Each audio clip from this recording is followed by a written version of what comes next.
So, Celts. We want to learn about who the Celts in Britain and Ireland were. And I think the easiest way to kind of get at that is where did they come from? How did they get there? Which is convenient because there's a great story to go with that. To set the stage, it's 800 to 500 years BCE, the beginning of the European Iron Age. Lots of people focus on the Mediterranean when they're learning about this time because there was lots going on there. This is my lovely orange whiteboard. It's going to be our new best friend here. The classical Greek city-states down here are strong and they're expanding. They're sending colonists up into the Black Sea, where they run into the Scythians, who are nomads coming from the steppes this way. They're also sailing out west across the Mediterranean, going to places like Sicily, where they found Syracuse, and up into the south of France, where they found Massalia, which is now Marseille.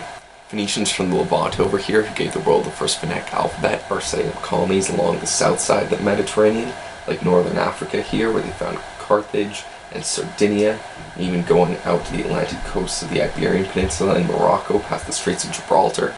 Meanwhile, Rome is starting to grow and exert more influence than the Tyrrhenian Sea, and I think we all know what happens with those guys.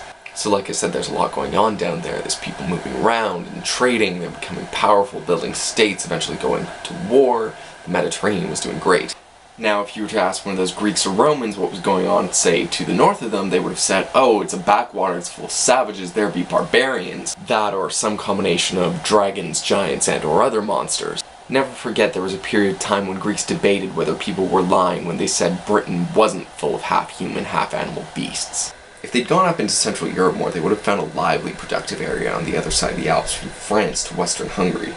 This is an area that's riddled with the sources of major European rivers. You have the Loire, the Seine, the Rhine, the Weser. All the routes through the European peninsula, from the Atlantic, the North and Baltic Seas, the Mediterranean, they pass through here. The temperate climate is already productive, but the situation at this crossroads enriched the peoples living here even more through trade. Archaeologists have taken to identifying the Bronze Age peoples living in Central Europe as the Urnfield culture. This is because of a practice of carrying the dead to a funeral pyre on a four-wheeled cart, which was then burned together with the person who had died. The cremated ashes were gathered together into urns, big pottery vessels. The ones I've seen have fairly wide, shallow necks and even wider bodies that slope towards the middle. These urns were buried together in big cemeteries, hence the name Urnfield. Around the time I'm talking about, though, the Iron Age, when, surprise surprise, iron started becoming more commonly used, we start to see new burial practices showing up in some parts of Central Europe. The dead were still carried on four-wheeled carts, but instead of being cremated, the person and the wagons were put into big timber-lined pits. Think of that like a coffin made of wooden planks, but the size of a big room. And I'm calling what they were carried on wagons, which sounds unimpressive, but these were big vehicles with 4 iron wheels, and they could be decorated with fittings and straps. They were beautiful, and they took incredible craftsmanship to make. Added to the vehicles and graves these people were making for themselves, they were importing amazing things from other parts of Europe. Some of the most impressive were coming from the Mediterranean. I don't mean to laud the Greeks and Romans here, but apparently they weren't just impressed with themselves. Seriously though, there's this one burial where a woman who gets called the Lady of Vix was buried with this immense, this thing is big, this immense bronze vase from Greece, and it's beautiful. It has this fluted base and a line of figures running around the top with a swirling design above that runs down these elaborate handles. It's not exactly the kind of thing most of us would want in our living room nowadays, but it's stunning.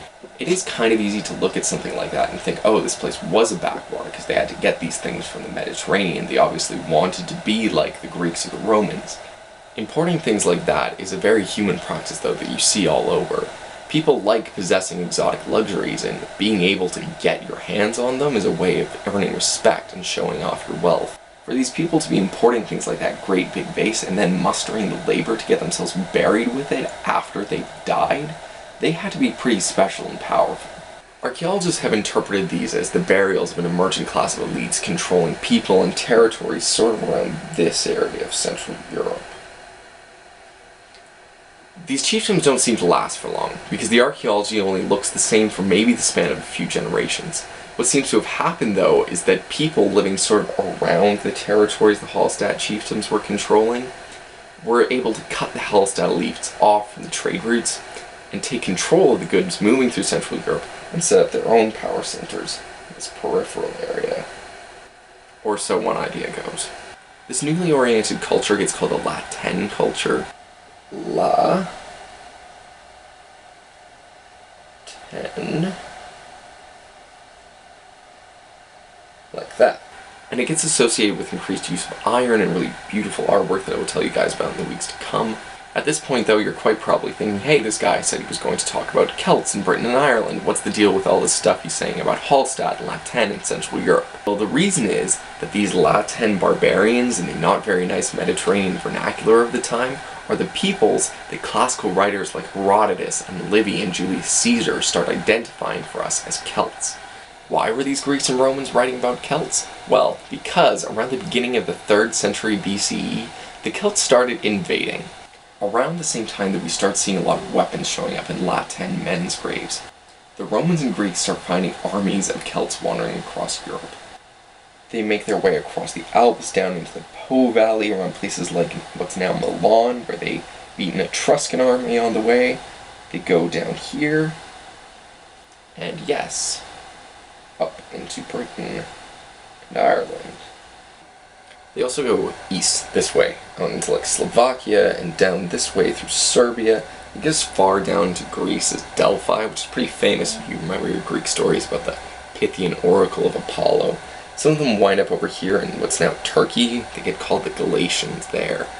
The simplest idea why this happened seems to be that things were going really well in the homeland and that the population started to really expand, get too big in fact.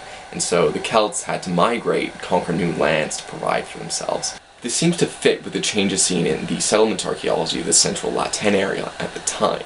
Really though, we may never exactly know the motivation for these migrations. The swarthy bands of fighting men aren't exactly around anymore to tell us their stories. In any case though, you sort of wind up with the Celts here, there, and everywhere for a while, bringing their ideas and their things with them. It wasn't going to stay like that though. Remember I said at the beginning that we all know what happens with the Romans? Rome down here was getting more powerful over time. They had a pretty good setup at the center of the Mediterranean. For the Romans, we do have histories and other documents telling us what happened. It's a pretty familiar story. They got into conflict with the Phoenicians, those peoples who had been sailing around the southern part of the Mediterranean. The Romans got into what are called the Punic Wars with the Phoenicians. Hannibal and his elephants were involved. And they won. Eventually they conquered Carthage, which is a city down here, and Rome took a liking to having this foreign holdings thing. It was good to have land. So they set out to build an empire. They conquered all of this up into Britain, down the other side of the Mediterranean to Egypt and Levant. They set up an imperial economy of ridiculous proportions. It was all built around providing for their heavily urbanized capital and the militarized frontier zones with supplies from the more productive secured zones. The point is, Rome took over most of Europe, conquering huge parts of lands that used to be Celtic. And when the power of the Roman Empire started to dwindle in Europe and it receded into the east, it was in large part because there were Goths, or Germanic people marauding down from the Baltic and Sweden coming in. Europe was never exactly the same after that. And the story goes that the Celts only really survived as they had been in the secluded, unconquered areas of western Britain, Ireland, and northern Scotland. It makes sense, right? You have this population in Central Europe that went out conquering and then they get taken over themselves in a lot of places. You're left with the Celts in the parts of Britain and Ireland we might be familiar with. Seems perfectly reasonable. Too bad though, we're now pretty sure this didn't happen. Yeah, that's a cliffhanger if I ever heard one, so see you next week. Bye, Internet.